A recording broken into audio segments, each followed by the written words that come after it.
Guys, welcome back to my channel Bansal biology. आज का जो वीडियो है इसमें हम देखने वाले हैं फोटोट्रॉपिन के बारे में। So let's get start with the lecture guys. अगर हम फोटोट्रॉपिन देखें तो फोटोट्रॉपिन किसके पास प्रेजेंट होता है? प्लांट्स के पास प्रेजेंट होता है और ये एक्ट करता है as a blue light receptor के तौर पे। कहने का क्या मतलब है कि ये ब्लू लाइट को रिसीव करेगा। हमें पता है हमारा जो विजिबल रीजन है जिसको हम विबग्योर कहते हैं उसमें ब्लू लाइट प्रेजेंट होती है और ये जो ब्लू लाइट होती है इसकी वेवलेंथ कहाँ से कहाँ होती है? 450 नैनोमीटर से लेकर 495 नैनोमीटर के बीच में होती है। तो इस रेंज में विजिबल लाइट को एब्जॉर्ब करने का काम किसका होता है या फिर रिसीव करने का काम होता है? फोटोट्रॉपिन का। फोटोट्रॉपिन जो है वो ऐसे मॉलिक्यूल्स होते हैं जो कि किसके लिए रिस्पॉन्सिबल होंगे? फोटोट्रॉपिज्म के लिए रिस्पॉन्सिबल होंगे। यानी कि प्लांट में इस तरीके की ग्रोथ करवाएंगे क्यों, जो कि किसकी वजह से होगी? लाइट की वजह से होगी। तो लाइट की वजह से जो ग्रोथ हो रही है प्लांट में वो उसके लिए कौन रिस्पॉन्सिबल का? फोटोट्रॉपिन होगा। लाइट में भी कौन सी? Specifically blue light. अगर हम यहाँ पे फोटोट्रॉपिन के बारे में देखें तो ये कैसे मॉलिक्यूल होते हैं? ये मेम्ब्रेन एसोसिएटेड मॉलिक्यूल्स होते हैं। मेम्ब्रेन एसोसिएटेड मॉलिक्यूल्स का मतलब क्या होता है? ऐसे मॉलिक्यूल्स जो कि मेम्ब्रेन पे प्रेजेंट है, प्लाज्मा मेम्ब्रेन पे प्रेजेंट होते हैं, तो ये होते हैं मेम्ब्रेन एसोसिएटेड प्रोटीन्स। अगर हम फोटोट्रॉपिन के बारे में थोड़ा सा और जाने तो ये सिर्फ प्रोटीन नहीं है, ये फ्लावोप्रोटीन होते हैं। फ्लावोप्रोटीन का मतलब क्या होता है कि इनके पास दो स्ट्रक्चर होते हैं। एक तो इनके पास होता है प्रोटीन और दूसरा इनके पास होता है फ्लाविन स्ट्रक्चर। फ्लाविन प्लस प्रोटीन से मिलके बने होते हैं। फ्लाविन मतलब क्या? आई होप आप सभी ने कभी ना कभी FMN का नाम सुना होगा। तो FMN प्लस यहाँ पे प्रोटीन, दोनों चीजों से मिलके ये बना होता है। यहाँ पर अगर हम देखें जो FMN है वो किस तरीके से वर्क करता है? वो एज अ क्रोमोफोर की तरह वर्क करता है। क्रोमोफोर का मतलब क्या होता है? ऐसे मॉलिक्यूल जो कि लाइट को एब्सॉर्ब करते हैं, क्रोमोफोर की तरह वर्क करता है। FMN का पूरा नाम होता है फ्लैविन मोनोन्यूक्लियोटाइड। मोनोन्यूक्लियोटाइड तो इन दोनों चीजों से मिलकर बना होता है फ्लैवोप्रोटीन। और फ्लैवोप्रोटीन यानी कि इन शॉर्ट हम बात कर रहे हैं फोटोट्रॉपिन की।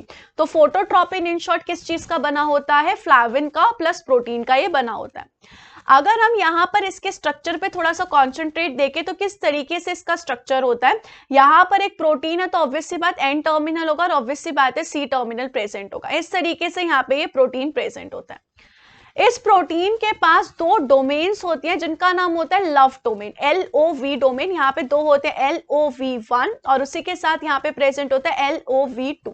तो यहाँ पर इस तरीके से इसके पास दो डोमेन्स है जिनको बोला जाता है लव डोमेन।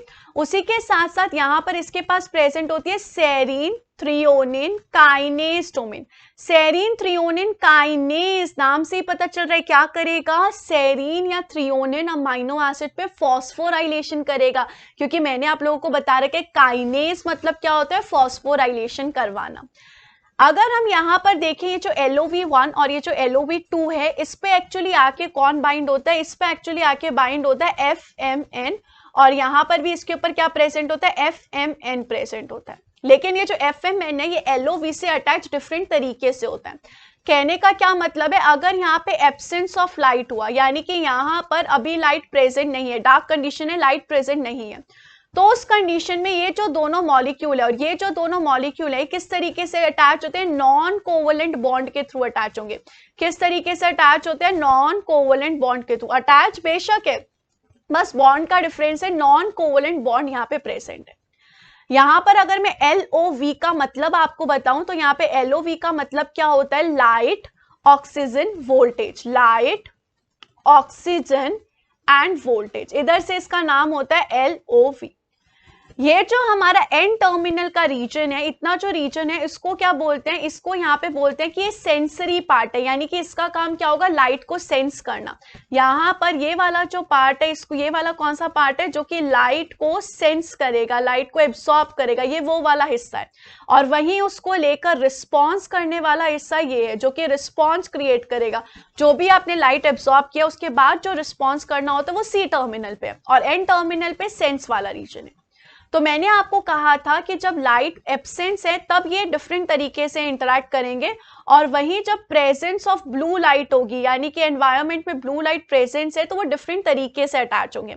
इस बार जब ये अटैच होते हैं तो ये कोवलेंट बॉन्ड के थ्रू अटैच होते हैं, यानी कि FMN और ये जो दोनों लव है इनके बीच में कोवलेंट बॉन्डिंग प्रेजेंट होती है। ये जो कोवलेंट बॉन्डिंग है कौन से अमाइनो एसिड के साथ होती है? सिस्टीन अमाइनो एसिड के साथ होती है। यानी कि इन दोनों के पास इस तरीके से प्रेजेंट होता है cysteine amino acid, cysteine amino acid के साथ इस तरीके से ये दोनों ज्वाइन होते हैं FMN और यहाँ पे भी FMN। लेकिन इस बार जो बॉन्डिंग है वो काफी चेंज है, इस बार बॉन्डिंग का नाम है कोवलेंट बॉन्ड, कोवलेंट बॉन्ड। तो ये डिफरेंस आ जाता है लाइट के प्रेजेंस एंड एब्सेंस से।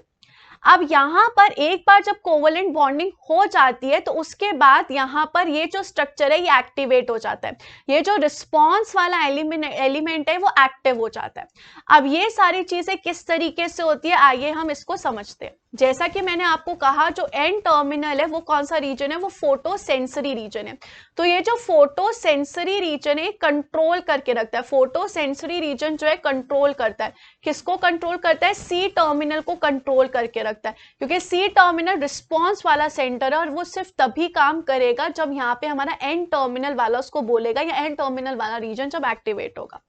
अब अगर हम इसका असल में स्ट्रक्चर देखें तो किस तरीके से स्ट्रक्चर होता है, यहाँ पर मैंने बोला था कि इसके पास LOV1 प्रेजेंट है, इसको हम नीचे बना लेते हैं। यहाँ पर इस तरीके से मैंने आपको बोला था LOV1 है, फिर यहाँ पे कोई तो स्ट्रक्चर है, फिर यहाँ पे होगा LOV2, फिर यहाँ पर एक और स्ट्रक्चर प्रेजेंट होता है, यहाँ पे प्रोटीन का एक और हिस्सा प्रेजेंट होता है जिसको बोलते हैं J अल्फा हेलिक्स। इस तरीके से यहाँ पे क्या प्रेजेंट होता है, J अल्फा हेलिक्स करके प्रेजेंट होता है। इस J अल्फा हेलिक्स के साथ कौन प्रेजेंट है, यहाँ पर प्रेजेंट होते हैं काइनेज डोमेन। जो काइनेज डोमेन थी यानी कि सेरीन थ्रियोनिन काइनेज डोमेन थी वो इस तरीके से प्रेजेंट होती है। अब ये जो सेरीन थ्रियोनिन काइनेज डोमेन है ना, इसको LOV2 क्या करके रखता है, केज करके रखता है, इसको छुपा के रखता है, जिसकी वजह से काइनेज एक्टिविटी कैसी रहती है, इनहिबिट रहती है। यहाँ पर जो लव है वो क्या करेगा, केज करके रखता है काइनेज एक्टिविटी को, काइनेज एक्टिविटी को, जिसकी वजह से यहाँ पर जो है काइनेज एक्टिविटी भी कुछ हो नहीं सकती। इसकी वजह से ये जो इनहिबिट होती है, ये जो एक्टिविटी है इनहिबिट, अभी कुछ एक्टिव नहीं होता, अभी सब कुछ इनएक्टिव है। लेकिन यहाँ पर जैसे ही ब्लू लाइट आ जाती है, जैसे ही यहाँ पे ब्लू लाइट आ जाएगी, ब्लू लाइट को एब्जॉर्ब कर लिया जाएगा, उस कंडीशन में यहाँ पे चेंजेस आ जाते हैं। चेंजेस आ जाते हैं कहने का मतलब है कॉन्फॉर्मेशनल चेंजेस आ जाएंगे। कॉन्फॉर्मेशनल चेंजेस आने की वजह से जो स्ट्रक्चर है ये अनकेज हो जाता है। तो इस कंडीशन में यहाँ पे कैसे होगा, ध्यान से देखते हैं हम।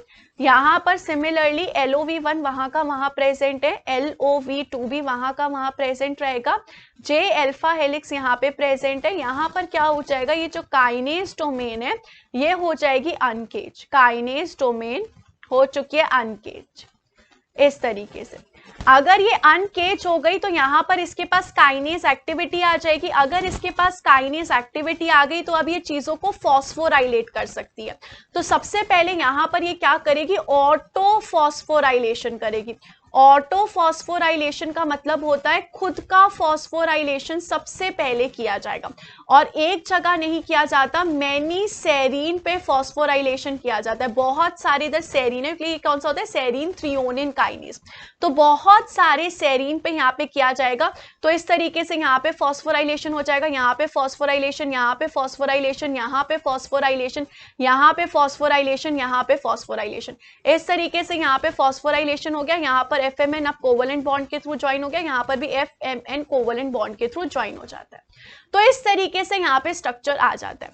अब यहाँ पर क्या होगा, एक बार काइनेज जब एक्टिव हो गया तो ये ऐसा नहीं ऑटो फॉस्फोराइलेशन ही करेगा, नहीं, ये और सबस्ट्रेट्स का भी और मॉलिक्यूल्स का भी क्या करवा देगा, फॉस्फोराइलेशन करवा देगा, ताकि यहाँ पे रिस्पॉन्स जनरेट हो सके। और इस रिस्पॉन्स को हम क्या कहेंगे, फोटोट्रॉपिन रिस्पॉन्स। इस रिस्पॉन्स को कहा जाएगा फोटोट्रॉपिन रिस्पॉन्स, क्योंकि ये ब्लू लाइट के प्रेजेंस में और फोटोट्रॉपिन मॉलिक्यूल की वजह से हुआ है। क्या अब ये एक बार एक्टिव हो गया तो हमेशा एक्टिव ही रहेगा? क्या कभी ऐसा हो सकता है कि एक मॉलिक्यूल एक्टिव हो गया तो वो हमेशा एक्टिव ही रहेगा? नहीं, इसको वापस से इनएक्टिव भी किया जा सकता है। इसको इनएक्टिव हम कैसे करते हैं, सिंपल डीफॉस्फोराइलेशन करके। अगर हम इस मॉलिक्यूल का डीफॉस्फोराइलेशन कर दे तो ये इनएक्टिव हो जाएगा, फिर से इनएक्टिव होगा। तो वो कैसे कर देते हैं, वो होता है डार्क में। सबसे पहली बात, ये कंडीशन आती कब है, डार्क में आती है। कौन करवाता है यहाँ पर, PP2A करवाता है। PP2A का मतलब क्या है, टाइप 2A प्रोटीन फॉस्फेटेज। इसका मतलब होता है type 2A protein phosphatase, phosphatase. इस तरीके से वापस से इसको इनएक्टिव कर देगा। तो ये जो साइकिल है चलती रहेगी, एक्टिव इनएक्टिव वाली जो साइकिल है वो कंटिन्यू चलती रहेगी। तो इस तरीके से यहाँ पर ये कहानी चलती है। अब अगर हम इसके बारे में आगे बढ़े और आगे चल के चीजें देखें तो यहाँ पर सबसे पहले अगर मैं फोटोट्रॉपिन के कुछ आपको फंक्शंस बताऊं कि इसके क्या क्या फंक्शन होते हैं, तो यहाँ पर इसके फंक्शंस होते हैं। सबसे पहला कि क्लोरोप्लास्ट मूवमेंट करवाता है।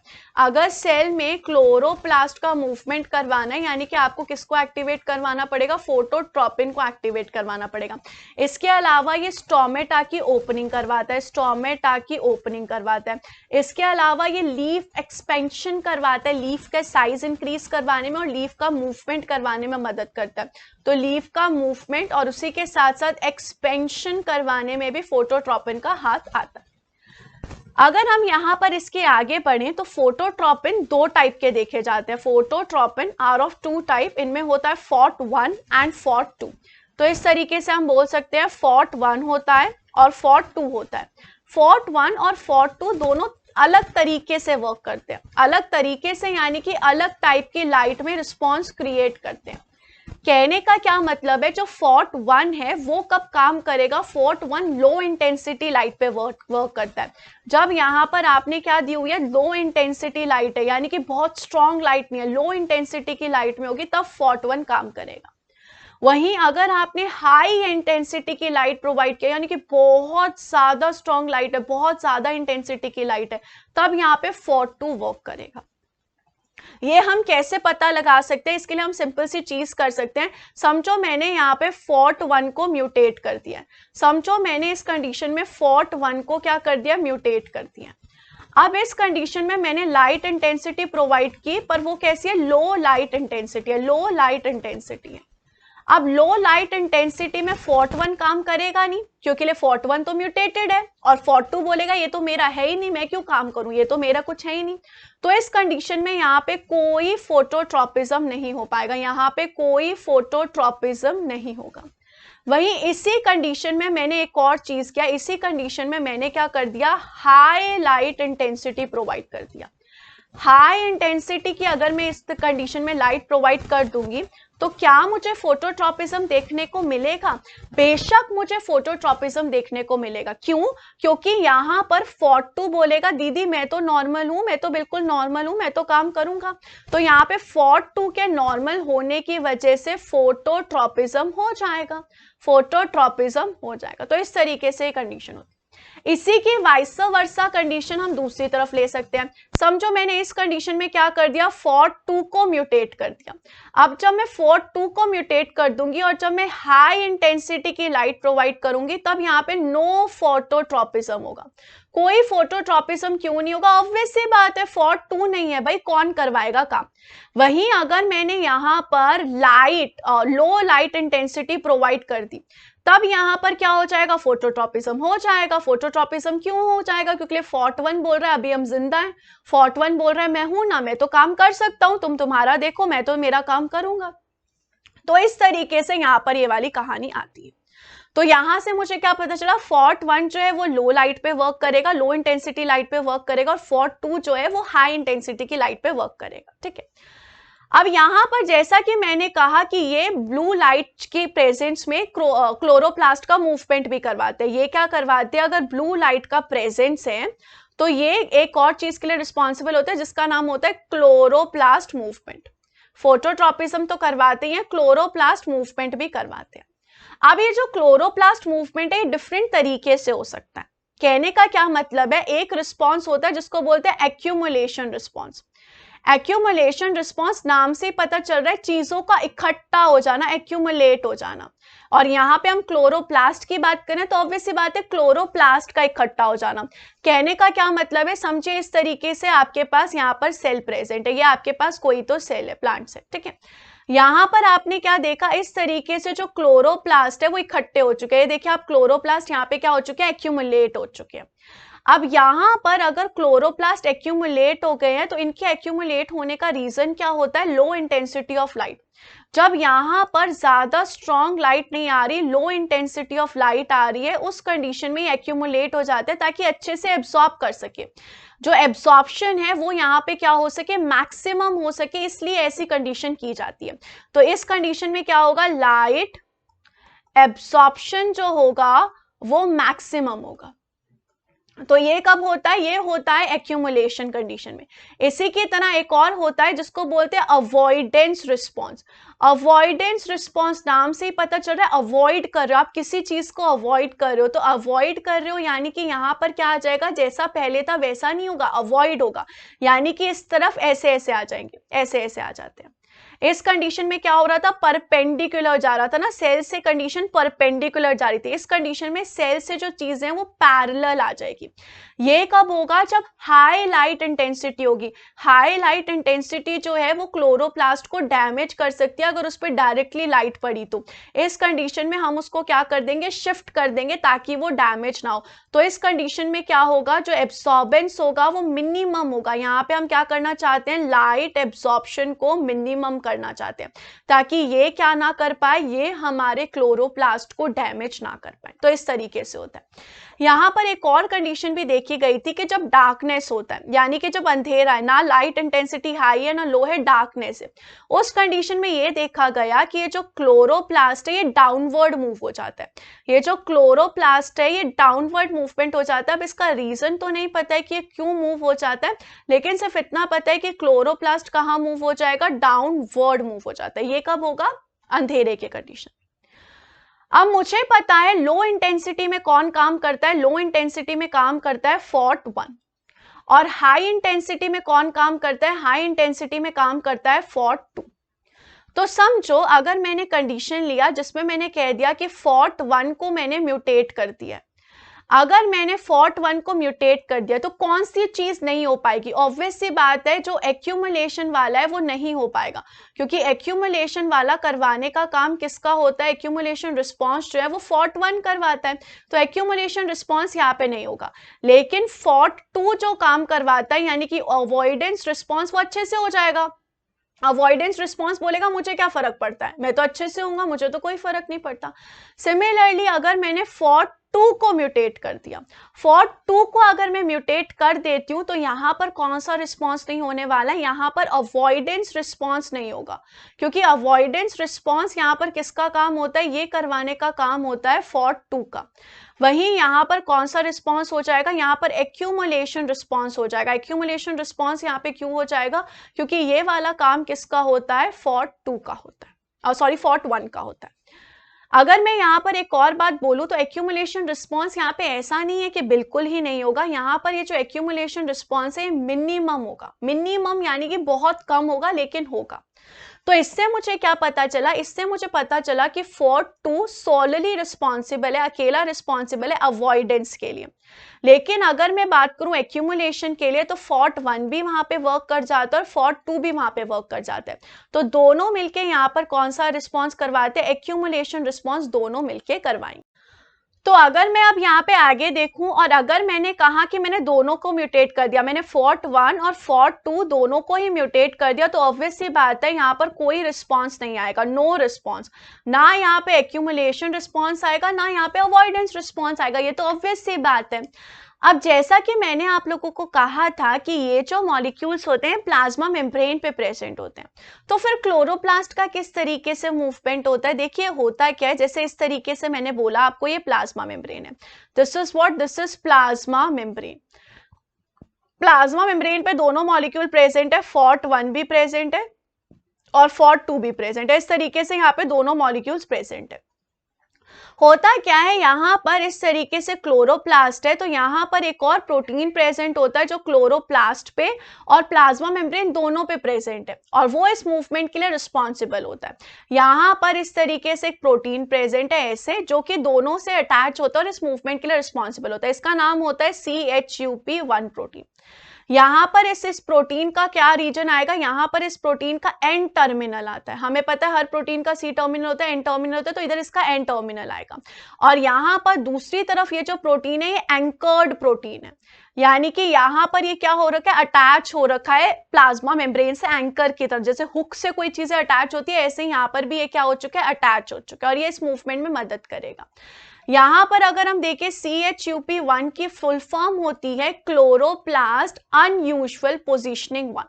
इसकी फुल फॉर्म होती है क्लोरोप्लास्ट अनयूजुअल पोजिशनिंग 1। इस तरीके से स्ट्रक्चर प्रेजेंट होता है। यहां पर एक और बात भी ये है कि क्लोरोप्लास्ट पे एक और चीज भी प्रेजेंट होती है, दैट इज FOD2। तो FOD2 सिर्फ और सिर्फ प्लाज्मा मेम्ब्रेन पे प्रेजेंट नहीं होता, FOD2 दोनों पे प्रेजेंट होता है, क्लोरोप्लास्ट पे भी प्रेजेंट होता है और प्लाज्मा मेम्ब्रेन पे भी प्रेजेंट होता है। तो गाइज इस तरीके से यहाँ पर ये सारी कंडीशन होती है। I hope this video was really helpful for you और आपको एक एक चीज बिल्कुल अच्छे से समझ में आ गई होगी इससे related. So guys thank you so much for watching this video. Don't forget to subscribe my channel and share this video with all your friends. Thank you so much guys, bye bye, take care.